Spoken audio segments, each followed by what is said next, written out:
Hola amigos, ¿qué tal? Stuart here from Spain Speaks with an update on the current situation here in Spain, day 246 of the current situation, and unfortunately the country is still struggling to get the coronavirus under control, but more about that in just a moment. Firstly, a big thanks to all of the people that left comments on the last video.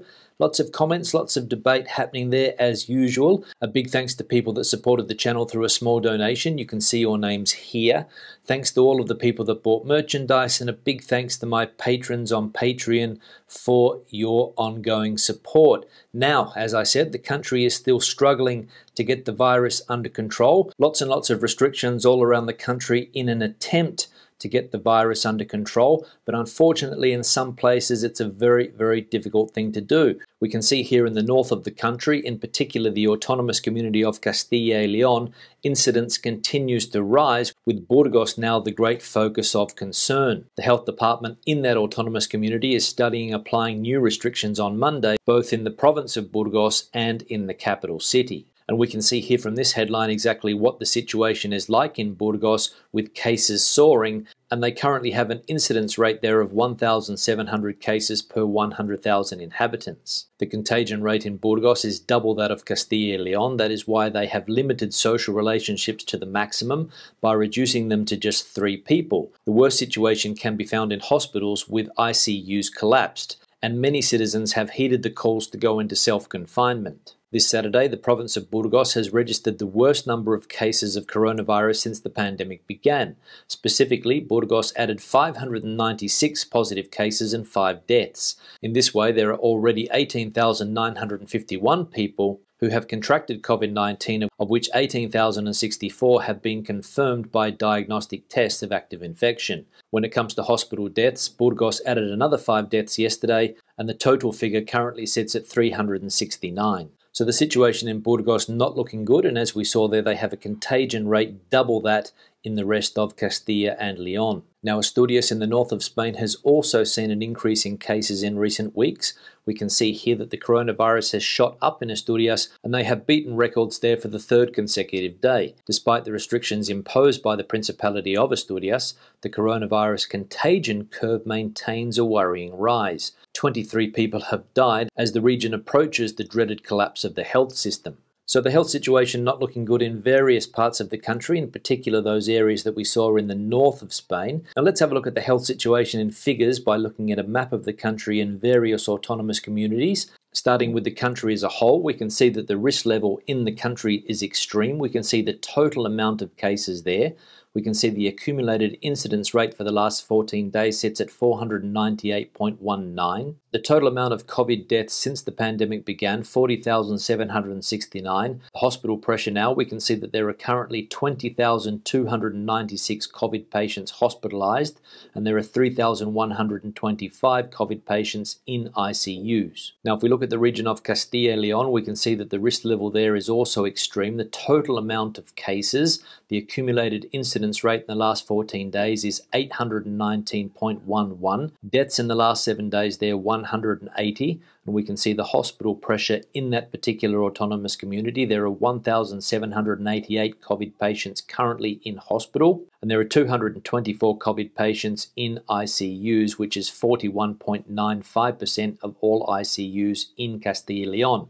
But remember that in Burgos the situation is a lot worse. Murcia now, we can see that the risk level is high. We can see the accumulated incidence rate for the last 14 days sits at 750.72. In the last 7 days, there have been 61 deaths, and the hospital pressure in Murcia, we can see that there are currently 611 COVID patients in hospitals, and there are 94 COVID patients in ICUs, which is 20% of all ICUs in the Murcia region. And finally, Andalusia, we can see that the risk level there is extreme. We can see the total amount of cases since the pandemic began. The accumulated incidence rate for the last 14 days sits at 548.84. There have been 211 deaths in the last 7 days, and hospital pressure now, we can see that there are currently 3,361 COVID patients in hospitals in Andalusia, and there are 521 patients in ICUs, which means that 30.86% of all ICUs are occupied by COVID patients. Now, the face of the coronavirus here in Spain, Fernando Simón, is again in hot water with more people calling for his resignation. We can see here that doctors are now calling for the immediate dismissal of Fernando Simón. The epidemiologist has committed several public slip-ups in the coronavirus pandemic so far. Fernando Simón has been widely questioned from all fronts. Now it is the doctors themselves who have criticised the most famous epidemiologist in Spain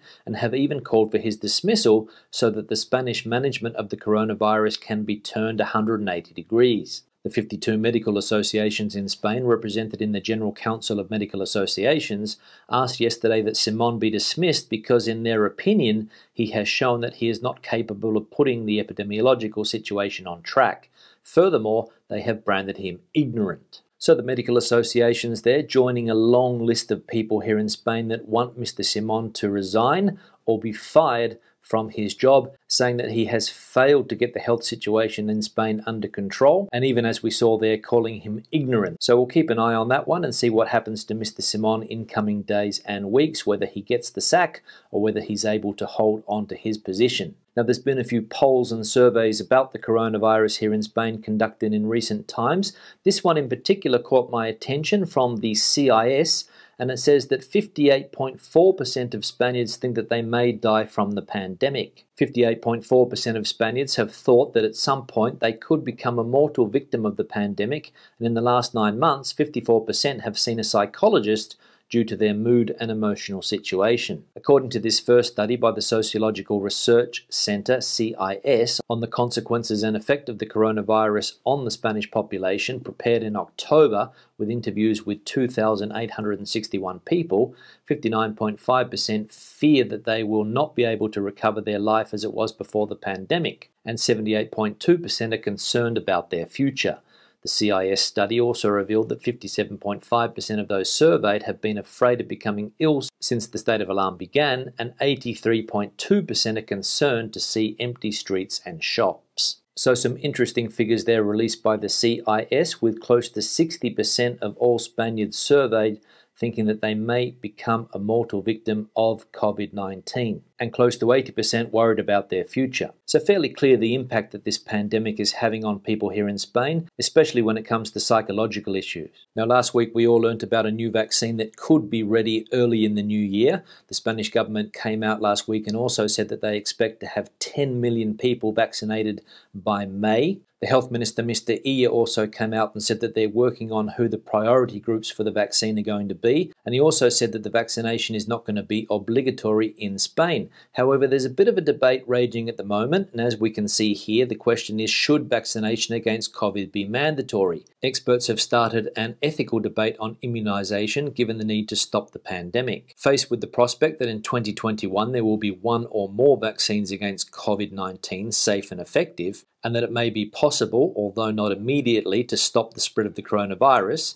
some experts have begun to consider whether this immunisation should be mandatory. Vaccines usually are not, but being in the middle of a pandemic gives arguments to change that principle. So there we go, the debate has started. Should vaccination against COVID be mandatory? And does, as they suggest, being in the middle of a pandemic give more strength to the argument of mandatory immunisation? What do you think? And finally, some news related to the economy. We can see here that more than half of Spaniards have lost income as a result of the pandemic.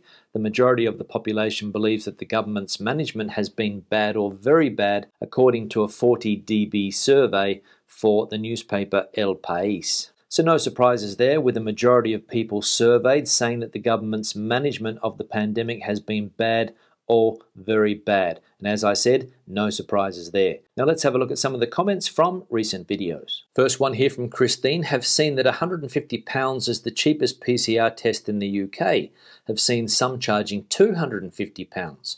This is much more than a return flight. Yeah, Christine, thanks for the comment. We mentioned the other day the price of these PCR tests in the UK. Some people saying they're 120, some people saying they're 150, and you even saying here that they can be £250. I can only presume that this is because you have to get them done privately and that they're not being done by the NHS, but I don't know that for a fact, so if I'm wrong, please let me know. And as you mentioned, they can be more expensive than a return flight. So I can only imagine that one of the reasons that they have brought in this mandatory PCR test is to try to put people off from coming to Spain in coming months. And obviously, if you do have to pay 250 quid for one of these tests, it will put a lot of people off. One here from Alpian. Ola Stewart, I'm Canadian and I watch your channel religiously because I had planned to move to the Costa Blanca before the pandemic hit. We already found a house, but we need to see it before we buy, and I'm wondering if it's worth the risk coming over to Spain in the next few months. We already sold our house here in Canada as we anticipated things getting better in Spain by now. The people of Spain don't deserve this pandemic. Stay safe. Yeah, hi Albion, thanks for the comment, and sorry to see that you are in this dilemma. I also wasn't expecting this pandemic to last so long, but unfortunately it doesn't seem to be easing up here in the country, and unfortunately it doesn't seem that we're going to get any relief from the pandemic until mid next year. I think the best thing to do would be wait until then if you can, until April, maybe May, to see if the situation gets better. Case numbers come down and the general health situation in the country improves. I think that would be the best thing to do, but as I said, it depends whether you can stay in Canada without a house and whether that house you found on the Costa Blanca is still going to be available then. I don't know, but as I said, I can understand the dilemma that you've got. One here from Happy Hermit. Well, I asked the local policeman very nicely if it was possible to travel 20 minutes outside the small municipality to collect shopping. He was absolutely fine about it, no problem. It's possibly down to attitude. Be polite, don't get cross, and accept no is no. Keep it sensible and ask politely. It's not a police state, although they have a job to do. Calm down, be reasonable, follow the rules, and they are fine, with one caveat. Push them or be aggressive, and they will button you down.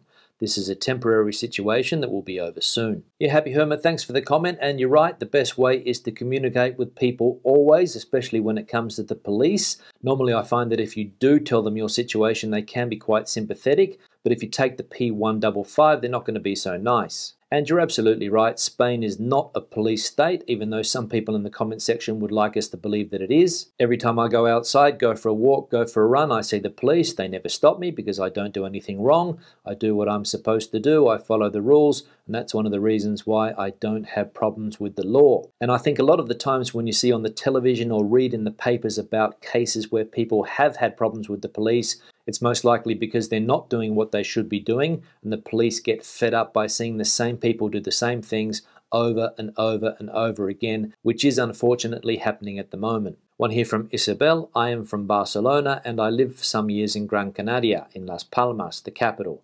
It was great. If you love the sea, it's definitely a place to visit. People are kind and with a particular sense of humour, I found.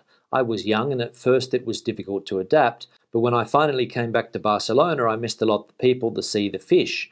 I still have good friends there. It's my second home. And another comment here on the same topic from Karen. Hi, I lived in Tenerife for 25 years in business.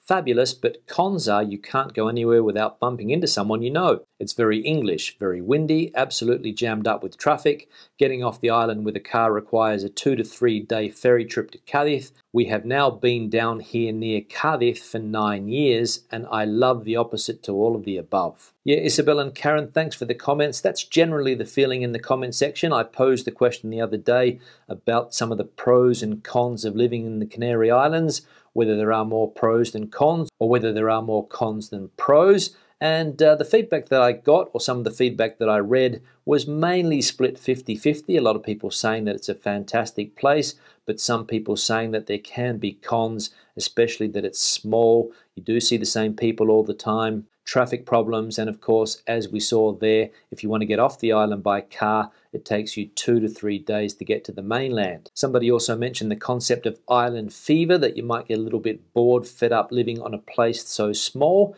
and I think they suggested the Balearic Islands as well as the better set of islands here in Spain. So the debate is still raging on some of the pros and some of the cons of living in a place like the Canary Islands, but my situation depends on the other 2 members that I have living in this house, and I don't think that they'll be too keen to move to a place like the Canary Islands. But I'll let you know when I begin the discussions and negotiations. One here from David. A place called Joy in the centre went under after 40 years of being in business, and perhaps 2 generations of youths with plenty of memories that unfortunately left behind, and will always be remembered for its legacy. Sad to see what is happening to Madrid and beyond. I do remember I was at Joy a few times back in the 1980s when I was here back in 1981 to 83. We live in a different time now, and to be honest, recovering from this crisis has yet to come.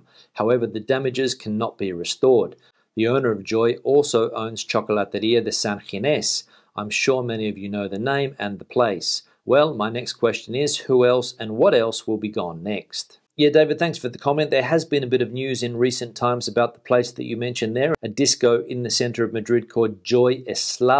Apparently they are closed, but I don't think it's for good. And the owners have come out in recent times and said that they are closed temporarily for renovations. We can see here in this article that the Joyous nightclub in Madrid is forced to deny its closure. So lots of rumors, lots of speculation surrounding places like Joyous, but the owners there saying that they're not closing permanently. However, there are many businesses that are closing permanently. There is one very emblematic restaurant here in Madrid called Thalakain. They came out earlier in the week and said that they are closing permanently, that they cannot stay open. The health crisis, the economic crisis means that they can't keep their doors open any longer. And my favorite restaurant here where I live in Rivas has also closed permanently. I had driven past a couple of times and wondered why the shutters were down, and I went to the internet and saw that they had closed permanently. So my favorite restaurant here gone forever. So I'm not happy about that, but unfortunately we're going to see more and more of these emblematic places and good restaurants closing down around the country in coming months. Because let's be honest, human lives are not the only things being lost in this pandemic. And finally, one here from Stephen. Fernando Simon has been wrong so many times. I don't understand how this clown still has a job, let alone that we are still listening to him. Yes, Stephen, thanks for the comment. There seems to be a fairly strong anti-Fernando Simon sentiment around the country at the moment. We saw before that there are lots of people calling for his resignation. I think the Medical Association we saw before are the latest group to call for his sacking. I remember that he was also the face of another health crisis we had here in Spain a few years ago, when there was a couple of cases of Ebola a few years ago. Mr. Simon was also the face of that crisis, but of course it wasn't as severe as the one we had now, and he has been under the pump for the last 9 months, and he's made a few bad decisions, I'll be honest, but it must be incredibly hard to face the media every day, and the scrutiny that you come under must be enormous. But for the time being, he's holding on to his job. I don't know how long he's going to be able to hold on for, but if there's one word you could use to describe Mr. Simon, it is resilient. On that note, I'll start to wrap the videos up. Questions and comments, please leave them in the section below. Debate the situation out as you normally do. Give the video a thumbs up if you liked it, thumbs down if you didn't. I'll see you in the next one. Hasta luego.